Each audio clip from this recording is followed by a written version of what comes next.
this is a woman that competes, that has three boys, that is a superwoman, and so in her own right, as we all are. But I want to highlight you specifically because you just had a competition in the equestrian sport and you're 51 years old. Come on, Yeah. Mamacita. I love Yeah. that. That's so exciting. And you were just telling me that you wanted to work a little bit on your lower back because you were, go ahead, say that again. Yeah. So I ride this amazing horse. His name is Derry. He's about 1,200 pounds. And so he's stronger than me. And so when he and I are having a disagreement, it really, like, the way I stop him is not just with my hands, but with my whole body, with my Right. seat, with my legs, with my back. With your And core. your core, absolutely. The core is probably the most important part. And my back just had it on Saturday. And it was just kind of a wake up call that I think, because of COVID, because I've had some shoulder stuff I've been trying to focus on, I've neglected my back, and it really let me know. I need some love. It does. Yes. It does. And we haven't been in the gym together in a while. We've been online most of the year. Jeez. Yeah, which I've been grateful for, but it's not really the same at the same time. Yes. Yes. And a lot of the times is the hands-on stuff that you really miss. And I think that's really important. And you're right. I mean, it has been a challenge, but if you're ready to go to the gym, then you're ready to go to the gym. As I told you, I had my first interview in person yesterday, and I just felt like I was disobeying. I was being bad, doing something. It's weird. It's so weird, but one day at a time, and we got to keep each other safe. But at the same time, I think it's time to have some optimism and hopefully move forward. Yeah, move forward. I went to Cedarbrook Lodge this weekend, and I had the gym all to myself. You made an appointment. It's not that big either, but they had all the machines. Yeah. And I didn't have to wear a mask. Which God, that's amazing. Fantastic. Yes. Yeah. And so I hear what you're saying. I got a chance to use the leg press machine. I got a chance to use the leg curl machine, which were like a lot of the ones that I missed. And it was a bonus that they had a pec deck, and I also used it to stretch. Yeah. So I hear you. Yeah. There's a lot of things here. I mean, like I said, make a trip down here. You're still in Seattle. I'll show you what I got here today. I got a chance to work with somebody using the weighted balls, 12 pounds. Oh yeah, nice. Do you remember I used to love throwing that thing down. It's awesome. Just a good release. Such a good way to get rid of aggression. Stress. Yes, and aggression. Work on that inner bitch self. Yeah, I've had more of that than usual during COVID too, I think. My inner bitch has come out big time. Of course. You were so put together. She was like, listen, girl, we've been good too long. Yeah. Yeah. That's why do you think I had to leave this weekend? Yeah, we got to take care of you, right? You do, because you can't take care of everybody else if you don't take care of yourself. And you know what? I'm not about to sacrifice just kind of let go of yourself for the sake of just somebody else. What is that saying? Put your mask on before you support your oxygen. Others. Yeah, you got to have yours on first before you can help anybody else. Exactly. And if your tank is not full, then where are you giving from? Yeah, I wish I really learned that and lived it sooner. I mean, I've definitely been a work in progress around that and still am, frankly. But, like every day's a new day. Keep it trying. Is. I'll try and get rid of that beat. Don't worry. Well, that one was just my phone. So I just turned off. Turn off your phone. Just turned off my phone. Sorry. Can I just read you something really quick that I'm reading? That you just kind of, I shared it with Michelle early, and I'm going to share it with you. Why do women feel that it is honorable to dismiss themselves or ourselves? Why do we decide that denying our longing is the responsible thing to do? Why do we believe that we will thrill and fulfill us? Why do we believe that will thrill and fulfill us will hurt other people? Why do we mistrust ourselves so completely? That's culture, Yeah. girl. It's Yeah. Well, culture. and I really think a lot of that has to do, at least personally, with like when I was raised, that's sort of like the message that we were given. I remember very specific examples of, and I think maybe I told you this. There was a snowstorm once, and I remember thinking, okay, I'm going to go around and I'm going to shovel people's sidewalks to make some money. And I go up to this lady's house and I ring the doorbell and I tell her I want to shovel her sidewalk and for $5 or something. And she looks at me and she goes, "You can't do that. You're a girl." And I was like, "What?" Yeah. I was so deflated, and I have not, I still talk about it like 45 years later, like Because it's it still a impacted crap out of me. you. Yeah. Yes. But I think, It put you in the box. but we got a lot of that sort of like, oh, a woman's place is to do woman stuff, right? Yes. And so I think you just get a little bit conditioned to the fact that it's kind of normal not to put yourself first, like it's normal to put your kids first, or maybe your spouse first, or They're honored. They're never, honored. I don't ever remember anyone giving me the message like, no, you need to take care of yourself first. Like, you're worth it. Right. You're worth it. Because what happens when you're left alone? What happens? I mean, a lot of the people get that wake up call, right? You're alone and you've depended on some person, rather financially, physically, emotionally, whatever it may be, to do that for you. Yeah. But people don't spend time alone. That's a challenge. I enjoy being with myself. Yeah. I enjoy my company. Yeah. I'm pretty fun. Yeah, you are. Yeah, you are. And I just wish that I had sort of learned early that I need to speak up for myself and honor what I need. And I think historically, I've almost like put other people's needs above my own, like consistently in life. And that's something I'm working on. Oh, don't worry, girl. I started reading that book and it's been an aha. It's called Untamed and it's by Glennon Doyle. Oh. And one of the things that she says is your kids do not need your saving. They need to watch you save yourself. Oh God, that'd be brilliant. That's going to be more. Yeah. So let's start with your upbringing. Where were you raised? Parents, family? Yeah. So I grew up in Louisville, Kentucky, and I have a sister and brother, but I'm a triplet. So I'm technically the youngest, but only by 7 minutes. So I don't know if that counts. People would tell you I've acted like the oldest always. I love it. It's so good.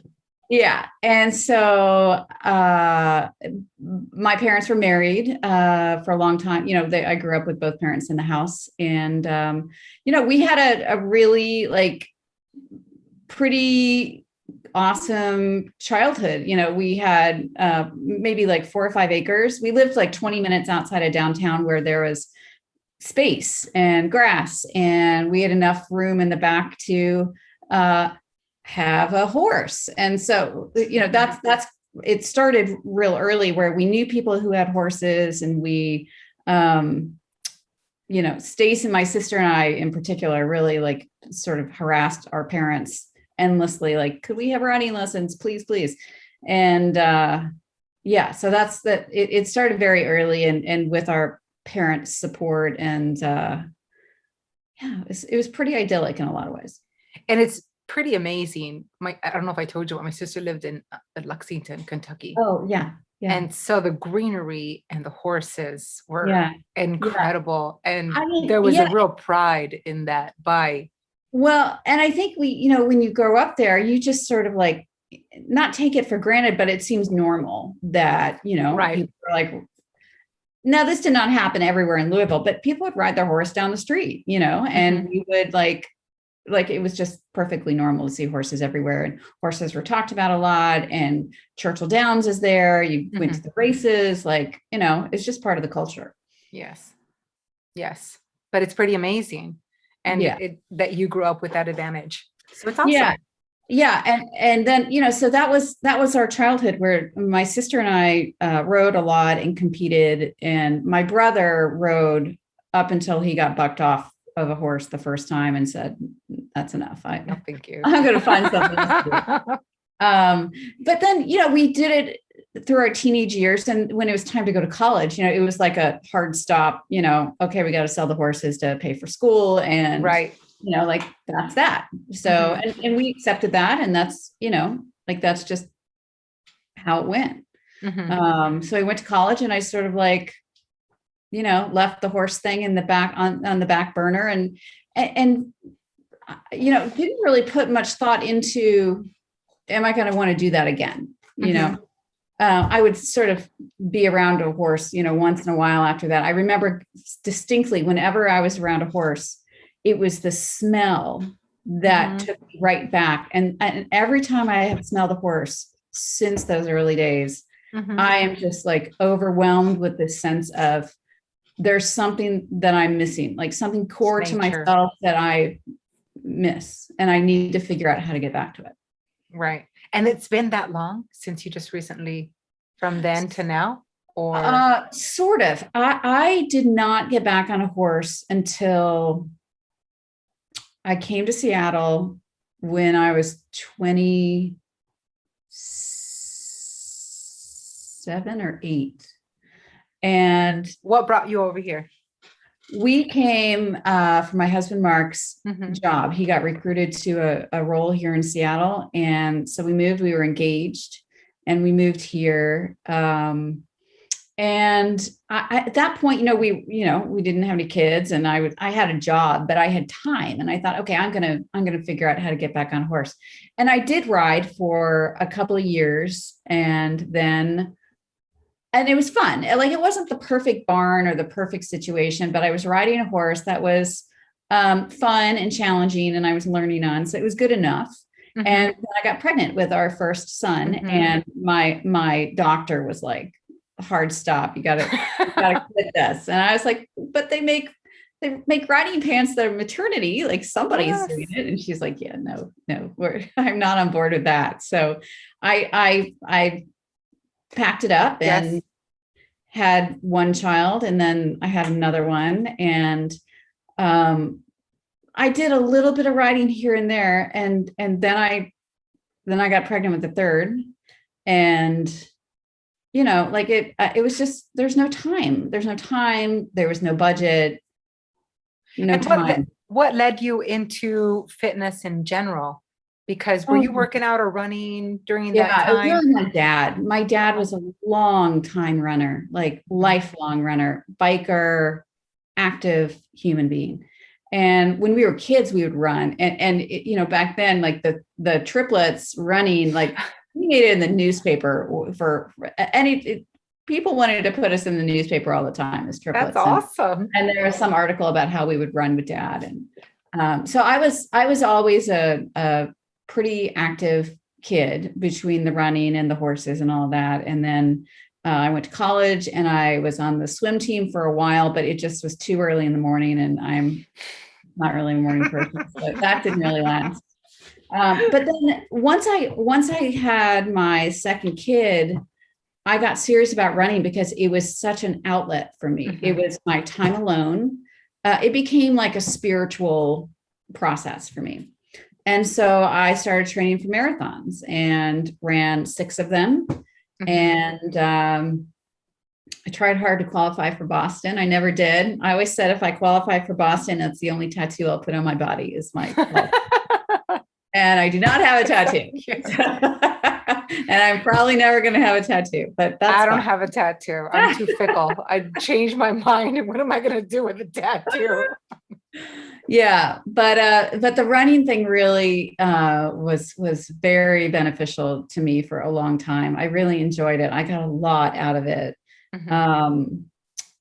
And then I just, eventually, like, it just got harder and harder, and to find the time. I was working again after having kids, and I just became less interested in it. And my body just started to let me know, like, running 26 miles is not something you should maybe continue to do forever. And were you injured? Were you doing any strength training prior to that? Like, were you doing any sort of No, resistance training, no, cross I'm training? pretty sure meeting you was like kind of my first serious foray into. I mean, my friend Amy laughs at me. Like, she would be like, "You should stretch before you run." I was like, "Stretching." Well, you can see exactly how tight I am now. So, Hey, you those are were- much looser than you were yeah. before. Then I started out. And prior to COVID, your body changed a lot. And you could Yeah. see that I was, Yeah. so that is just, you got to kudos to you because you really put in the effort. Yeah, I did. And Dedicated yourself. And it that was great. Mhm. It was great. Yeah. I mean, I reached a point where, I guess I've known you maybe like what, 3 years or 4 years, something like that. 3 years. Like, I want to say 3 years ago. Yeah. But I had just gotten to a point where like I was running and yet my body was just getting Tired. changing in a not a good way. Right. Like, and I realized like, okay, this thing I'm doing is not working. I got to figure out plan B. And I definitely need help figuring out what that is. So Right. that's where you came in. That is, thanks, kudos, shout out to Nanette. Hey, She brought you, she was like, Yeah. I have a trainer, and it is really good because I think you need to cross train in order. Maybe that's why I loved listening to you and about your competitions and what organizations you kind of dictate the regulations and your mandatories and all that stuff with jumps and whatnot, because it's very similar to mine. And overall, it really helped me just be more flexible, gain more strength. Yeah. Overall, it kept my curiosity into doing different things with my body and doing different movement patterns. And, just you have to remind yourself that, or actually not let your body realize that you're aging, because if you keep working out, it doesn't matter. I see a lot of older people just past me in races. And here I am like, what? Look at this, this lady. And I remember talking to one of them and she said, I do a lot of strength training too. And I was like, for running? Really? And that was in college. So of course I was like, not interested. But I remember thinking about that. She also said that she cross-trained and she did a lot of strength training. Well, I'll tell you, the equestrians that are really at the top of the sport, they ride 6, 8, 10 horses a day. And then they're also in the gym every day. They're also in an ice bath up to their neck. I mean, these are like hardcore athletes. They do upside down push-ups, like in a handstand, because there's so many different modalities that you can do. And it doesn't have to be an ice bath. You can take a 3-minute or 1-minute cold shower and it does something it re-ups. I can't remember all the hormone kind of reset it does for you, but your internal system, your breathing has a lot to do with it, and then your sleep. I mean, so there's so many things that are tied to that really do make they influence your overall fitness. There's some times where I know I slept kind of shitty, then I go and work on my balance and I'm just toppling over, right? Or I do certain weights and I just remind myself, oh yeah, I woke up 3 times last night. Yeah. Well, I think what's great about having a focus and a passion for a particular sport and trying to train for that is it really makes you sort of focus on all those components and how it either helps you get there or, puts you at a disadvantage. And so it really, like, it's motivating. It's motivating to think about your sleep and your diet and your exercise and all the components that go into making you successful. I mean, it all kept memory, like, can you apply your memory on course and not forget the course? Because that was my problem this weekend. I managed to jump the wrong jump. I got a technical elimination because I in the moment of trying to control my kind of out of control horse and going so fast. I just missed it. I just jumped the wrong thing. Wow. I don't even Now, remember. was that the first time that your horse kind of did that?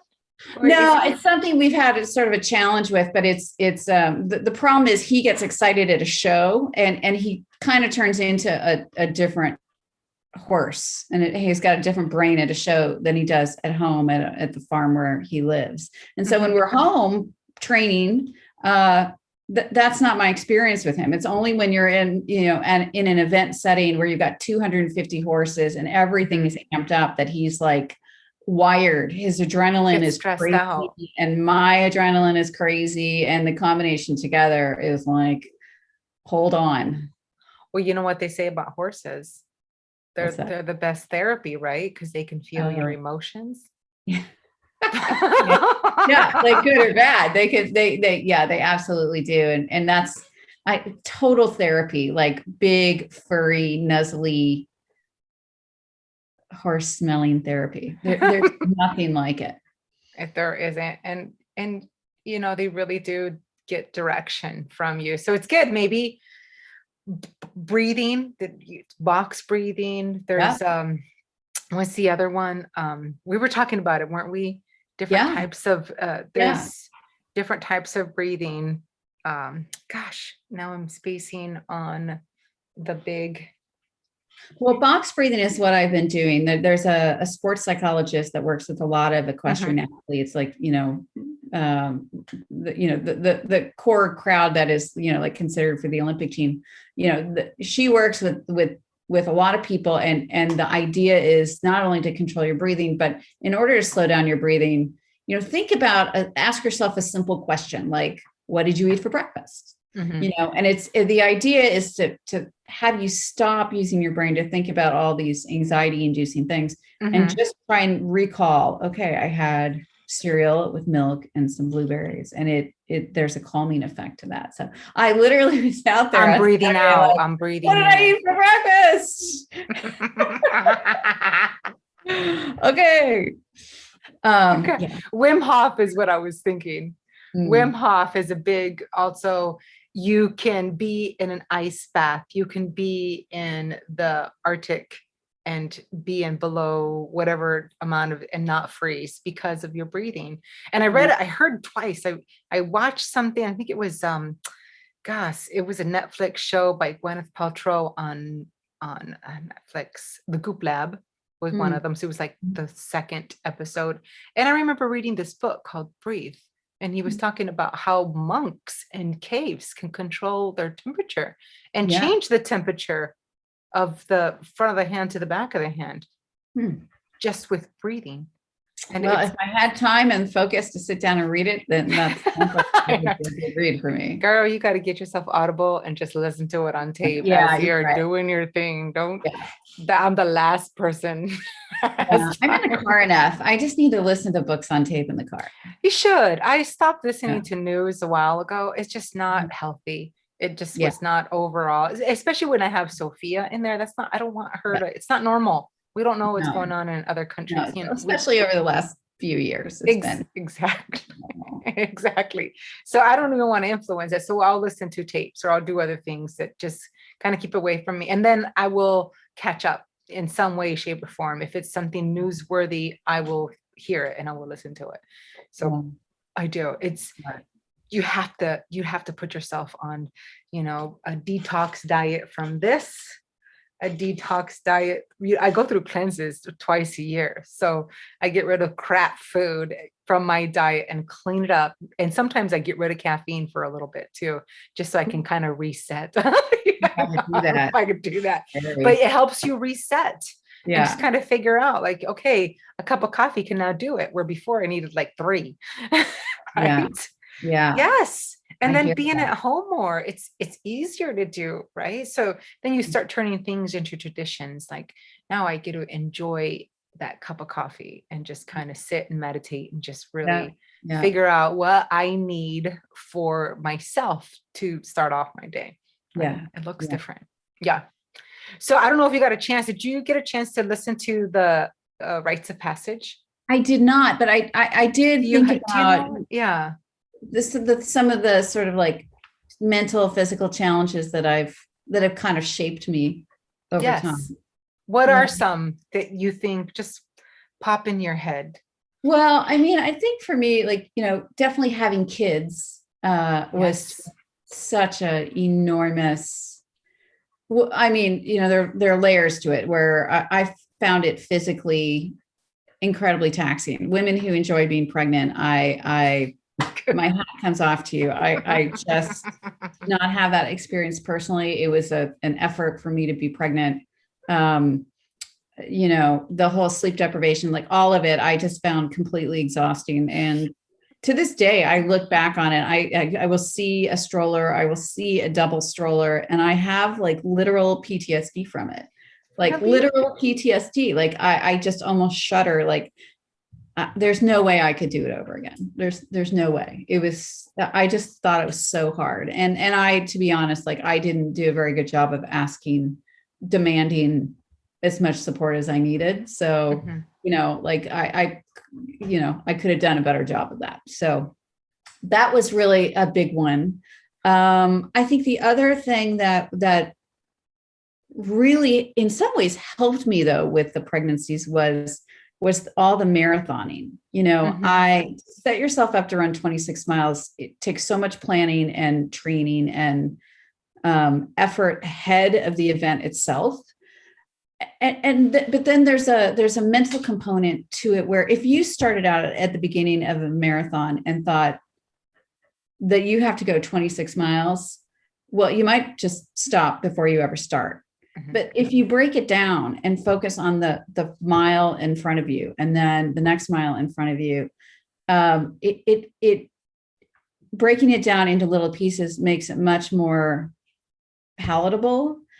And I use that same philosophy when I was in labor Mhm. with my last kid, where as hard as labor is and as exhausting and painful and all of that as it is, it really, to me, like correlated so clearly. Like if I can run a marathon, I can get through this birth. Yes. And then vice versa. Then I Physically, ran physically. yeah. And then I ran marathons after I'd given birth. And I was like, well, if I can give birth, I can do this, Mhm.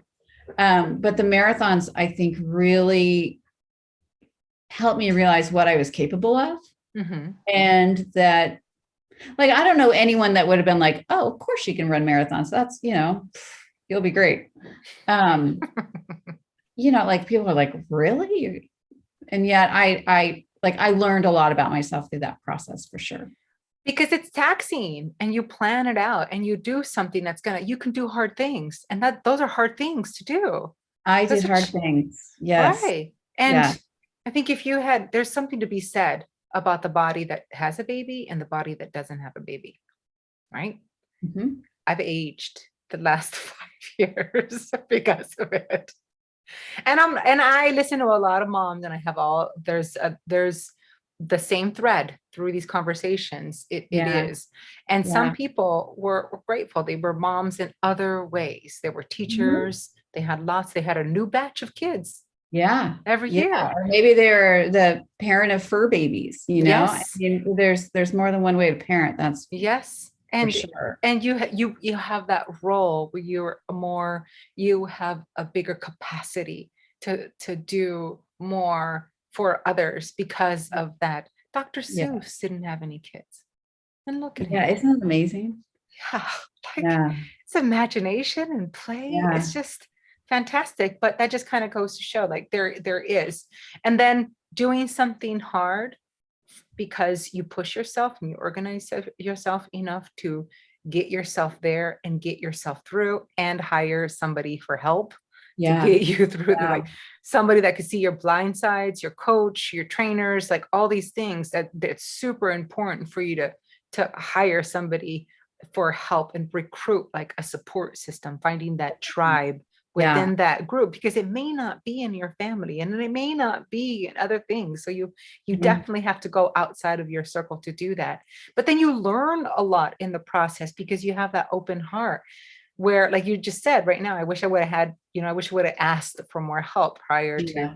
Yeah. well, you learn that. And like when your Yeah. kids have kids, right?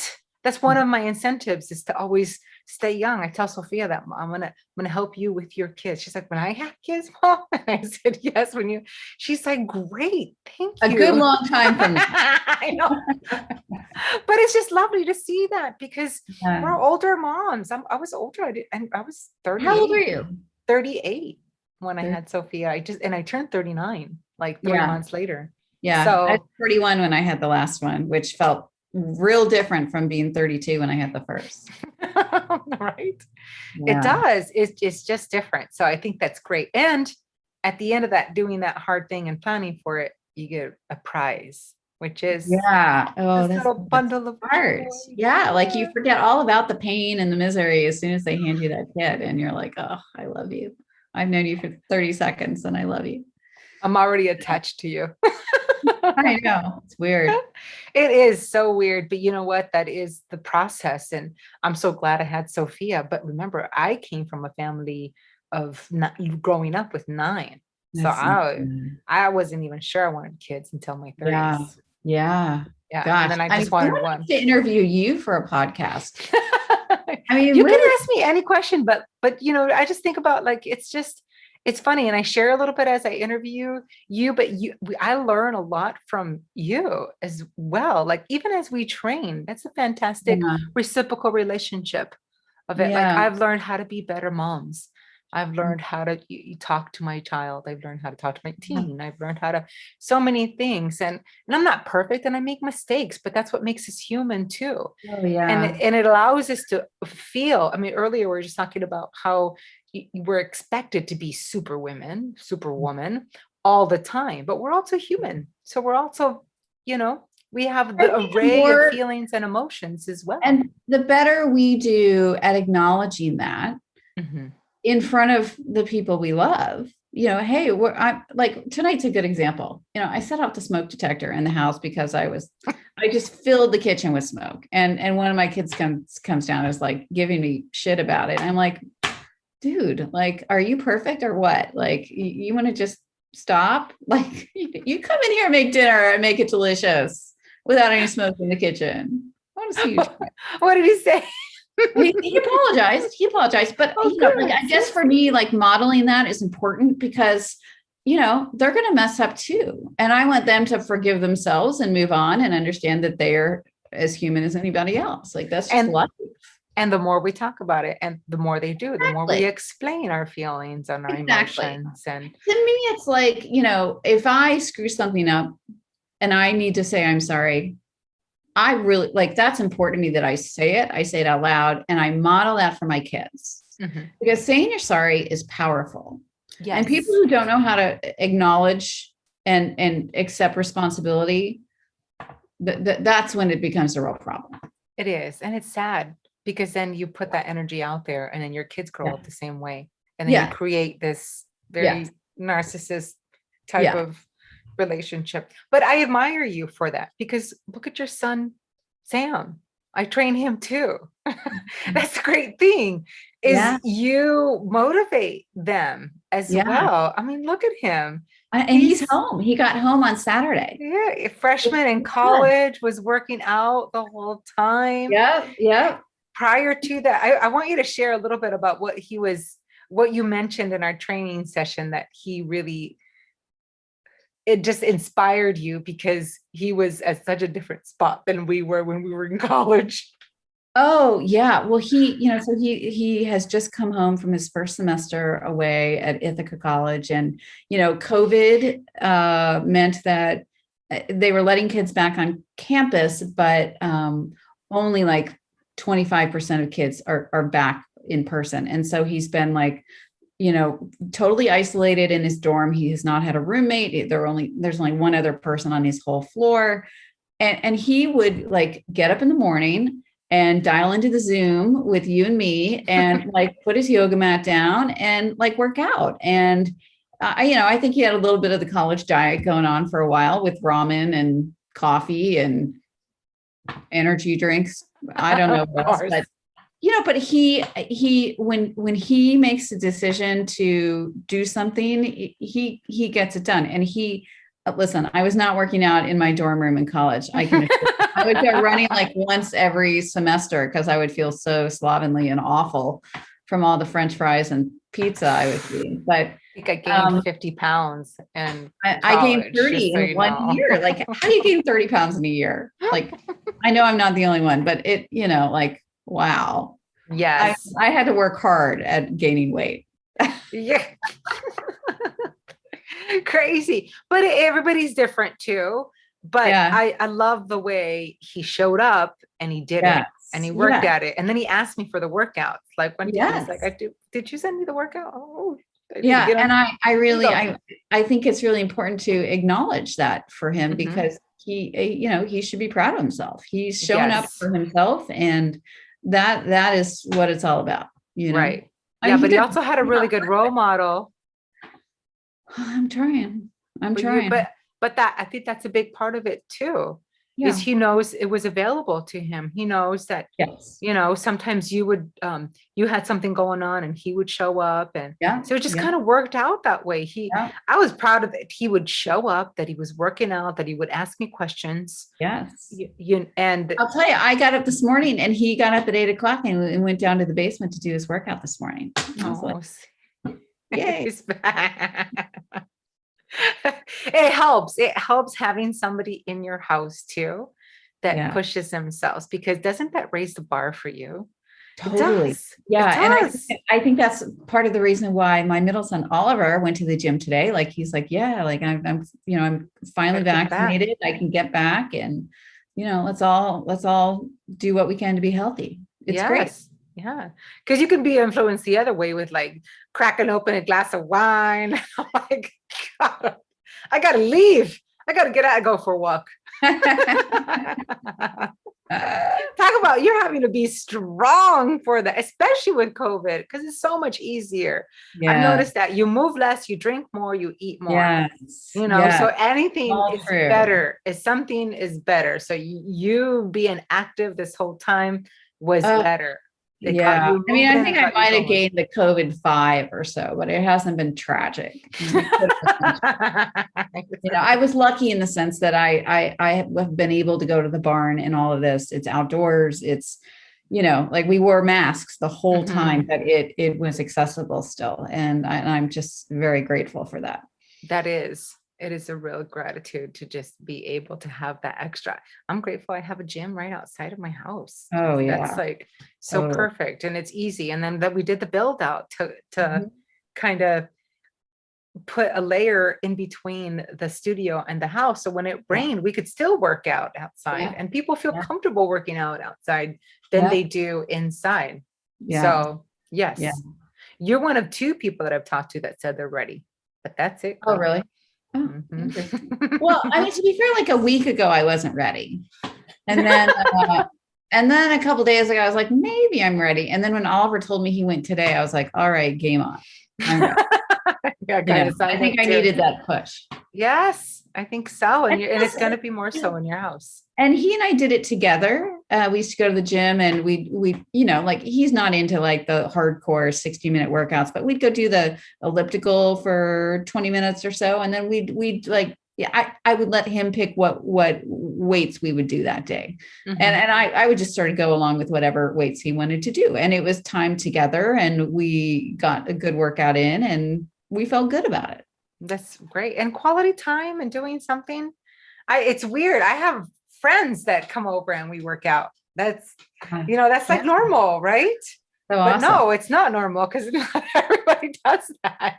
No, not everybody does that, but it's totally awesome. It's great. Like I remember I used to go, and this is a couple of years ago, we did have a gym, but I had Sophia. And so kids club was closed between like 12 and I think 4.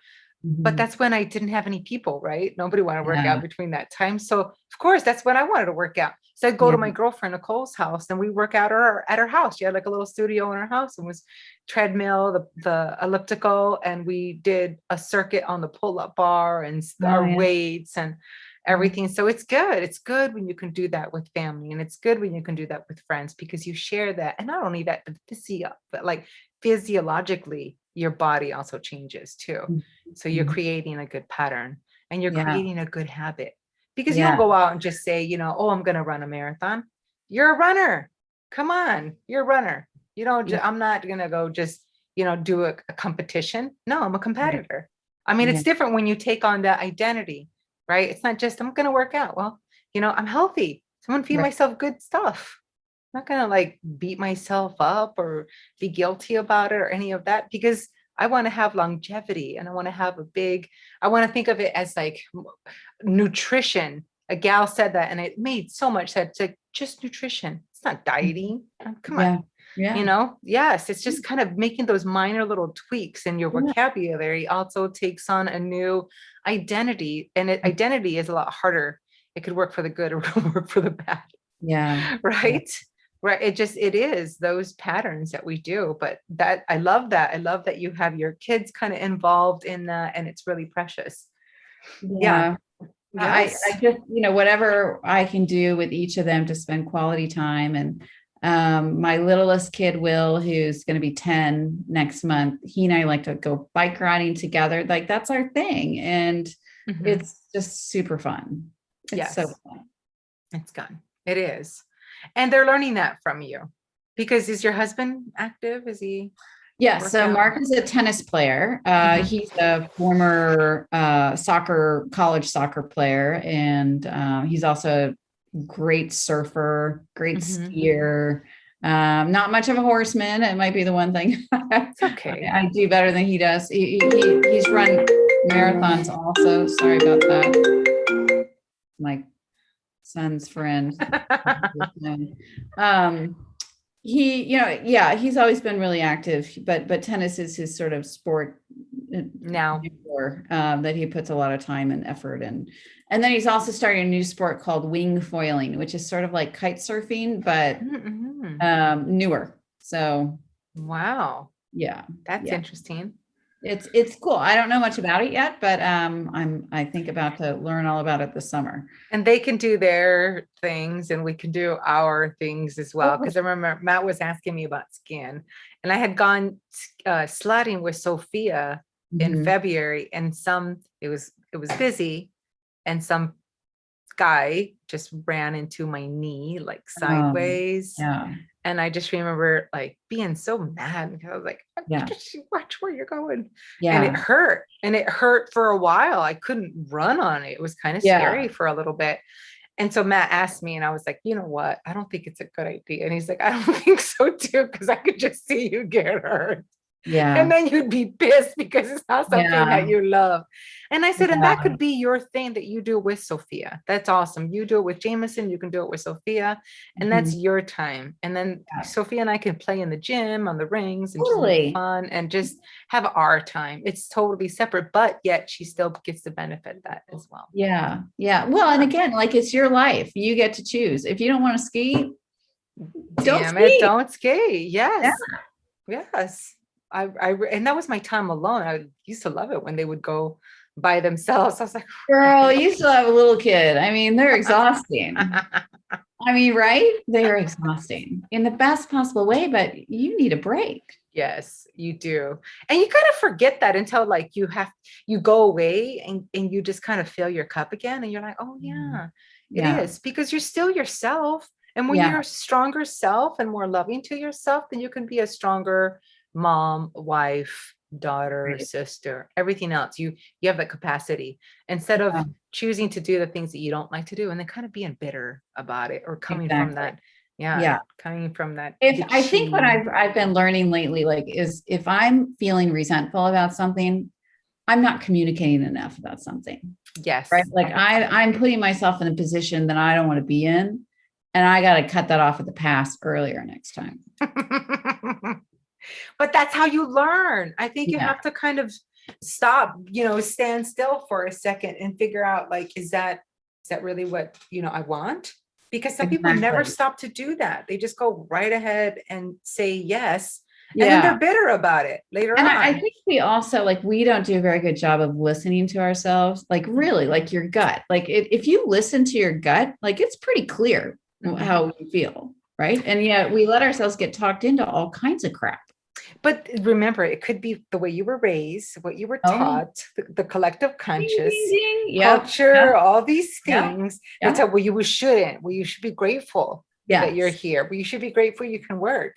I think it means we just need to be more aware, right? Like Yes. this is, we Aware have of what one we life. need, because Yes. what we need is different and what we want is different. Isn't that crazy? After listening to everybody and talking about what got them into fitness and what rites of passage, everybody's was different. Mhm. Everybody has a story, and their story Everybody. is completely different, and what they Yeah. want is to be completely different. You can have some commonalities, like your needs, to belong, your sense of belonging, your sense of being heard and listened to. Yeah. Those are Yeah. very common, a sense of purpose and Yes. meaning. Those Yes. are things that's what I associate also with rites of passage, Yeah. is when you ask yourself those questions, you're not living somebody else's path or Yeah. what somebody expected from you. You asked yourself what you really Yeah. wanted to do, and then Yeah. took the risks to go and do that. Like it Yeah. took risks for you to quit your job to do. Yeah, and turning 50 was such a like pivotal moment for me. And it felt almost like a little cliche, like you turn 50 and then you have a midlife crisis. But for me, it was just sort of clarifying, like to turn 50 and think, okay, let's take stock of where we are. Mhm. And what do you want the second half to look like? You want it Yes. to look like the last half, or do we need to change something? And Yes. that's where I realized it is time to quit my job that I'm not happy in. Mhm. It's been a good 6 years, but I need to leave this job and I need to get back on a horse. Mhm. And I am not taking no for an answer. It is happening. And you are much more happier. Look at you. Oh, yeah. And it was a godsend too, because it was right before COVID. Yes. Had you not had the outlet of going to the barn. I can't imagine. I just can't imagine. And not only like, am I so grateful that it happened and I've spent the last year doing it, but I'm so excited for the future. Because I scare myself every day. Like I put myself out there and challenge myself in a way that is scary, in a good way. I think it's been a great thing. I'm getting so much fresh air and exercise, and it's an amazing community of people that's so supportive. And there are just some great kick-ass role models, mostly women, but men too, that are just affirming that I can have a lot of fun and challenge myself and grow. And what else? There's nothing else I want but to just challenge myself and grow and have fun. Figure out what you want to do outside of that. Like, okay, I want to strengthen more of my core. I want to do more of this, because I feel like that'll get me into that. That was why I went to yoga, is I want to be more flexible. I could see how my tightness restricts me and I can't really move or touch my toes. And over the pandemic, I would see more of my clients like not be able to touch their toes. And I'm like, what are you doing? They're like, we don't have the commute, the move around, the go to lunch, it's just different. I was just like, God, we gotta think about like, okay, let's walk around the block, like in between meetings, go take a walk. Yeah. Come back, and then you refresh, you got a little air, and then you can go again. Because that could get challenging, Oh, yeah. And it's hard. So you have to kind of modify what you need to do. So what did your life look like? So prior to COVID, that was your big jump, is you quit your job. Yeah.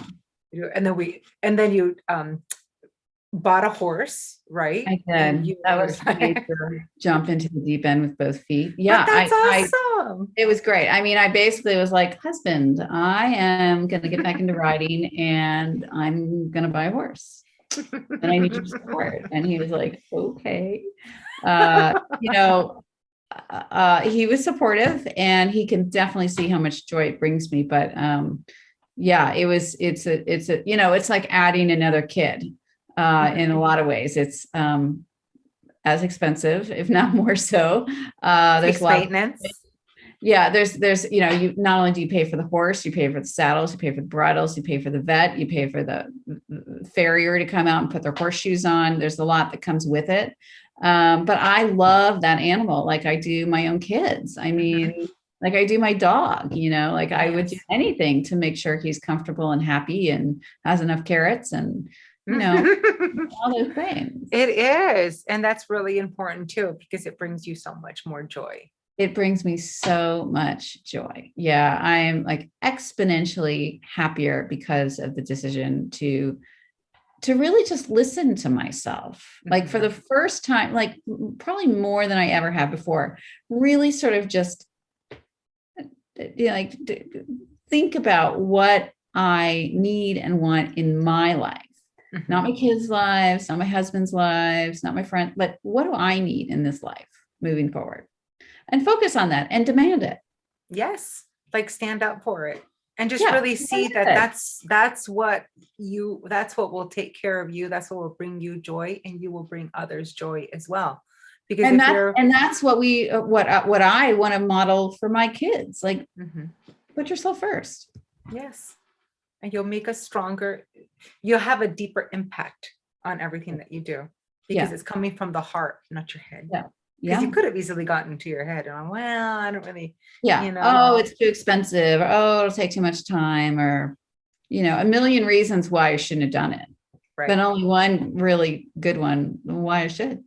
Because Exactly. I needed it and it was important to me, and Yes. it had to happen. Yes. It had to happen. And that was, post COVID, like you're coming out of it. You've changed a lot in the process. So what other things do you feel like that have been the silver lining, I guess, of COVID? Yeah. I mean, there's been a lot that has happened. I lost my dad last August, and it was tough because I live here in Seattle and they live in Kentucky, and I had to figure out how to get back there. And but I was able to get back and help him advocate for himself and his care, and ultimately help him die. And honestly, it was one of the most important jobs I've ever had. Oh, that's a big rite of passage, girl. Just needed it. He needed me, and to be able to be there for him in that moment made me proud in a weird way. It does. Like I just really I did something for him that felt so important. And I feel like that also kind of helped you move into what do I need? Because life is fragile. Yeah. There's an end. You don't have forever to figure this shit out. Exactly right. Our most precious commodity is time. And I'm just so much more aware of that now. And, he had a great life, and he was 86 when he died, and he had a great positive attitude, and it was definitely his time, and he was ready. But it does sort of shine a light on the fact that we have one go round here. And so it's up to me to determine what it's going to look like. Not somebody else. It's up to me. And that also is a rite of passage you don't want other people to experience. But it's life, and that is what happens. When my brother passed, it just broke my heart in so many directions, but it created so much more growth in other directions too. And it made me realize I have to do what I need to do to grow the spirit, to comfort my soul, so that I don't feel like my spirit and my soul are injured, and that's the decisions that you make. And sometimes you may be 60 and realize, what the hell am I doing? Yeah. Like, or it could be a marriage that you're just like, the kids are gone. What happened? Yeah. And so that's why it's super important to take care of yourself. And that takes strength to really allow yourself to see that, and then to stand alone sometimes. Sometimes I'm strong, but I'm super emotional too. And I don't want to be like alone. I don't want to stand alone, but sometimes I can feel like I'm on the bullhorn, like, I'm sorry, can't do that.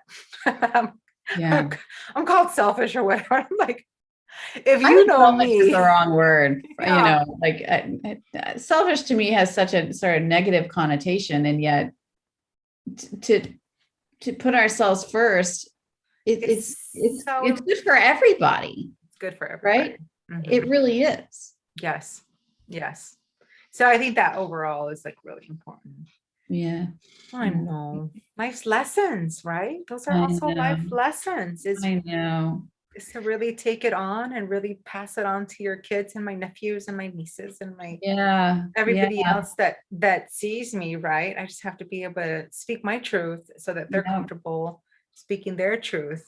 Yep. Yep. And I think I get better as my kids get older of not telling them, what they should think or what they should do, or just listening more and hearing them and letting them feel seen and heard and validated, like that just helps them so much, and it will help them in their lives. So, I try to really, not rain all over them with what I think they should be doing with their lives, but Yes. maybe helping them figure that out for themselves. That's the inspiration, right? You inspire them, then they'll choose to do something Yeah. instead of, Yeah. they have to do anything. Well, I'll tell you, I mean, kids get to a certain age and you just cannot tell them what to do anymore. Oh, this is not working. I got to try something new. What is it? Yeah. Because I'm not going to spank them that worked for me, No. no way. Oh my No. goodness. There's No. so much there, right? You Yeah. have to really just inspire them and then teach them the negotiation skills, right? Negotiate. What do you need? What do you want? Yeah. Yeah. Yeah. Oh, Alicia, thank you so much for taking the time. It's been fun. I adore you, and I'm so appreciative for all the joy and effort you put into helping me in my life. So thank you. Likewise, remember, it's reciprocal. Yeah. All right, girl. Love you. See you tomorrow morning. I love you. I will see you tomorrow. You'll see me and Sam tomorrow morning. Oh, yes. I see you together. He'll be Yeah. my hands on your back trying to stretch you. Oh, yeah. I need that. Especially when you're talking about your back. We'll work your core too. All right. Yes. Have a good night. Okay. Thanks. You too. Okay. Adios, mi gente. Bye-bye.